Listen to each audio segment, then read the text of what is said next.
Hello, Taurus. This is going to be a continuation of the collective reading from the Taurus perspective. I'll link that collective in the description box below.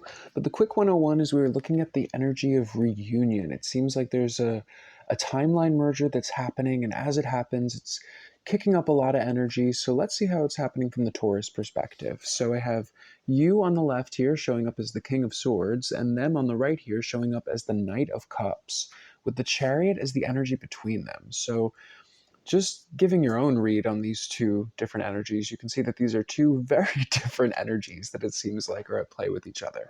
So again, you're showing up as the King of Swords here, and I would say that for most of my viewership, it's like YouTube tells me that 97% of my viewers are most likely women, right? So you're most likely dealing with a masculine that's showing up as this Knight of Cups energy. And what I mean by that is that it's like you seem to be the grounded one, the stable one, the one that kind of knows who you are, what you're doing, where you're going.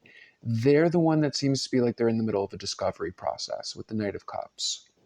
They might be a lot more emotional, a lot more, I guess you would be more mature. They might be more, I don't want to say immature, but they're again going through this discovery phase, it seems like, and it seems like you are giving them a lot of room to explore whatever it is that they need to explore, because again, it's like you have your thing going on over here. You're quite settled and content where you are, and you're just observing their process. And quite frankly, I feel like you're kind of maybe not scripting this process, but it's almost like the prophecy hit you years ago. You've known every line in this story thus far in terms of how it would play out, including how it's playing out right now.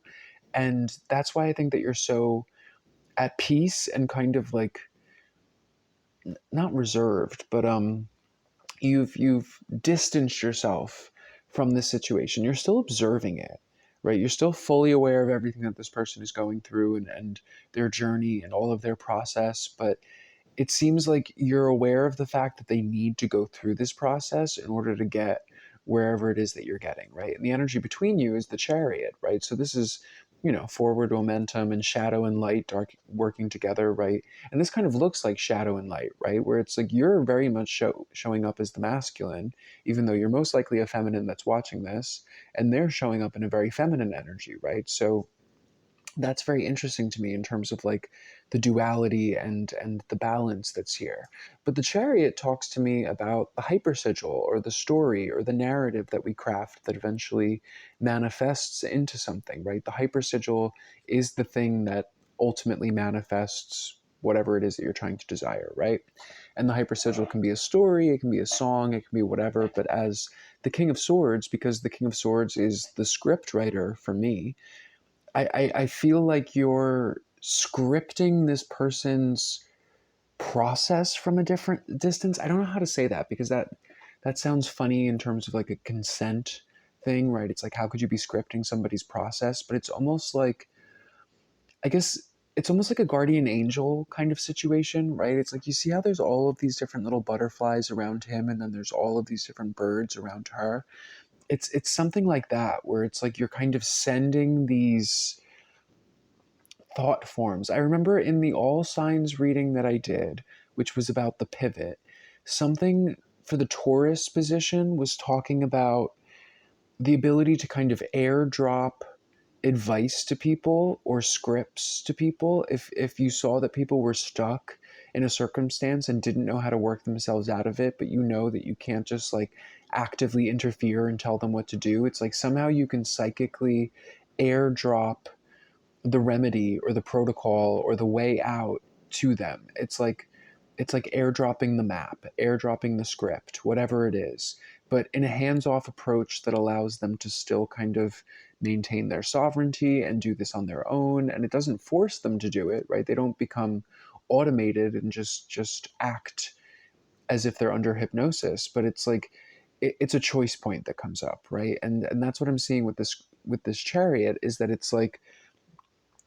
maybe the Chariot is why you're even able to do this, right? Because I'm looking at these two horses, right? The two horses are both tethered to the Chariot, right? They're both tethered to a third thing.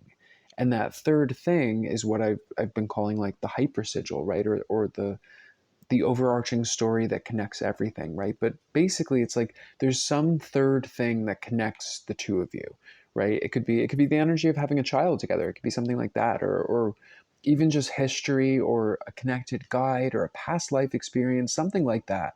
It's like there's this third thing that connects you and kind of allows you to energetically help them from a distance, right? But it's almost like, because this whole thing was about reunion, right? And timeline merger and yada yada. So again, it's like I feel like you are fixed in place, you're where you're supposed to be, you're good, you're in your element, and you're kind of helping them find you or like breadcrumbing them to you, if that makes sense, something like that. How else do I want to say that? No, that's probably the best way to say it. That, because again, it's like you can't rob them of the discovery process. They have to figure it out for themselves, because if you just told them, they wouldn't listen, right? But if they come to the conclusion on their own, then they'll go there. It's just like waking somebody up, right? You can't wake them up. They have to figure it out for themselves. So let me just pull an oracle, and then that'll be that. And like I said, Taurus, this is a continuation of the collective, so definitely check that out. I'll link that in the description. And what does this say? I am still. Okay. I understand that there's times to be no, that I understand that there are times to move and there are times to be still. In my stillness, I seek greater understanding. I take time to rest and contemplate. I strive for unconditional happiness here in the present. I'm still. So it seems like you're still, right? I kept saying that, Taurus, that it seems like you're the one that's fixed in place and they're the one that's moving.